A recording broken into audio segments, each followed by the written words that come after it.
All right. Happy Friday, beautiful souls. I am super happy to be here. And today I am bringing you something that came up to me just yesterday. I want to talk a little bit about self-sabotaging your manifestations.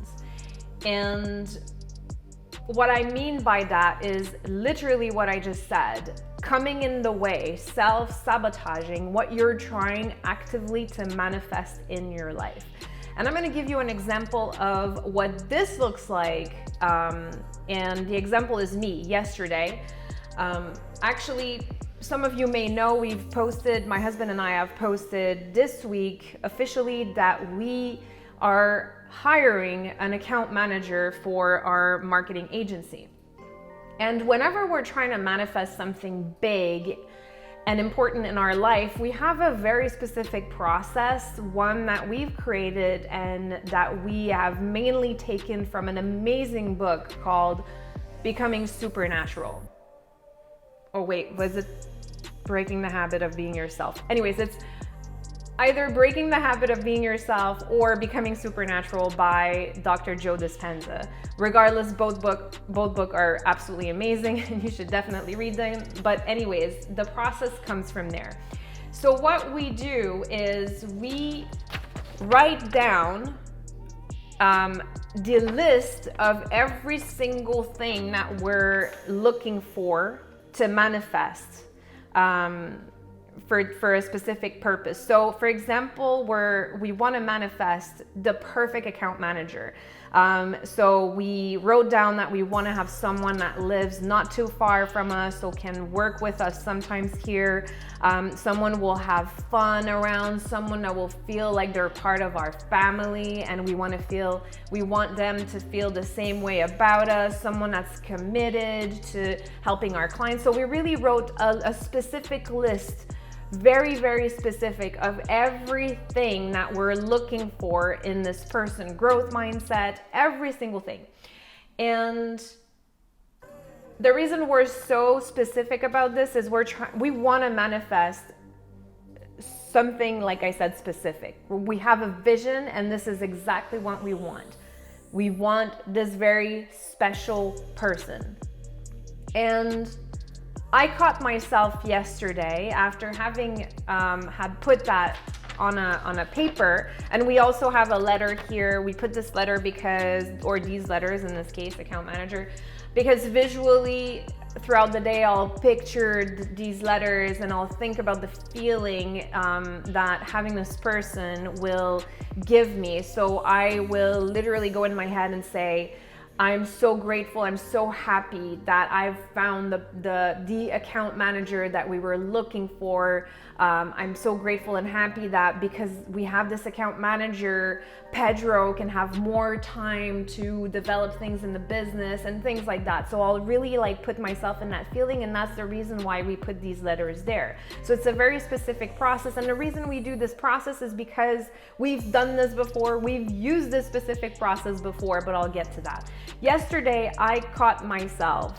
thinking, well, maybe the list is too exhaustive. Maybe I'm asking for too much. You know what? Do we really need someone that's close to us? Can we maybe go with someone remotely? It's going to be easier to find someone that fits at least the rest of the criteria that we're asking. And I caught myself thinking that, and I remembered last year, exactly a year ago, we did the same thing, and we still have this because this is still on our fridge. We're so proud of this. This is, oh, that's the wrong list, but it doesn't matter. I brought the wrong list. Anyways, we have a very similar list on our fridge. I brought the wrong one.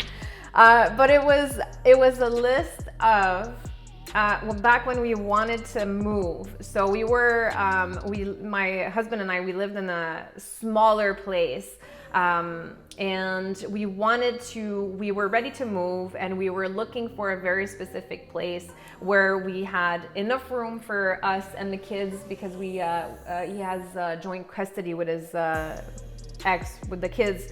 We wanted to have a home office. I wanted a place that I could see the moon. I wanted a big bath. So that it was very, very specific. We needed to have high ceilings because he's tall and I'm smaller. And it was like a really extensive list of very precise things that we wanted. And I remember when we wrote that list, I remember when we started looking for places, I remember thinking, maybe this is too much. Maybe this list is just too much. We're asking for too much. And I had this conversation with him, and we decided that no, this is what we're asking for. This is what we're asking the universe to provide us with, and we will stick to that. And we visited one place, and we thought, oh, it's not bad. It's not exactly what's on the list, but you know, like it would be okay. And we got in the car and we decided, no, we are not going to settle for less than what we asked. And we visited a second place and it was perfect. Every single thing on the list, every single thing. And there was a long list of a lot of very specific things that at one point in my head I thought were too much.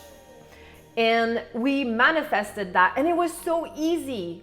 Like seriously, we only visited 2 places and it was just super easy. We moved in everything we needed. It was furnished, like it was just perfect. So yesterday when I caught myself asking myself if I could reduce the list and remove some items to make it easier to have more options, to have more chances of actually manifesting this account manager, I remembered that and I talked to my husband about it again. And I told him, do you see what we're doing? Constantly. We are sitting here asking the universe for something and then we're trying to settle for less. We're trying to settle for less. And what do you think would happen if we actually did settle for less? Then we would be sending this signal to the universe that, hey, well, I'm gonna ask you some things, but you can just send me pretty much anything that doesn't fit that bill and I'm just gonna settle for it. Because why? Why? Because of scarcity. This little message in your head that goes, hey, do I really need that? Do I absolutely need to have every single thing on that list?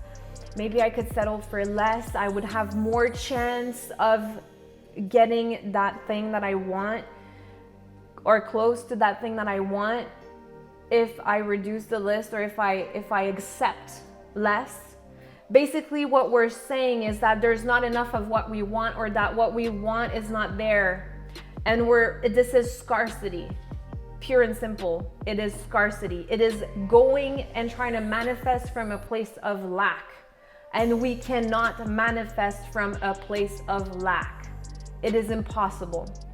We can only manifest from a place of abundance and gratitude.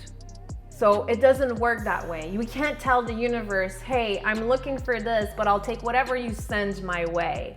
So what I'm realizing is this is something we do all the time. We have our monkey brain going, hey, well, maybe this is too much. Or maybe it looks for you, it looks something more like, do you really deserve this? For me, it looks like maybe there's this person that I'm trying to look at, maybe there's not enough of it, or maybe it doesn't exist. And but no, we need to stop that dialogue right away because this is scarcity. This is lack coming in again. And this will get in the way of you manifesting exactly what you want. So what I want you to do is whenever you're trying to manifest that perfect whatever, could be partner, could be an account manager, could be a house like we did, whatever you're trying to manifest, when you make that list, if you make that list, and I highly suggest you do, don't settle for less than what you asked and work towards getting that and not less than that. And if you do catch yourself thinking, maybe I should remove some of these criteria, know that this is scarcity and you will not manifest from that place. So that's it. I hope this is helpful, and I really love sharing stuff like this because I feel like I'm not the only one going through all of this. And so please share with me if you've gone through this, if you're going through this. I want you to tell me and let me know what you do to get over this sort of barrier, or to reframe and change the dialogue that you do have with yourself. And on that note, I'm going to wish you a happy Friday.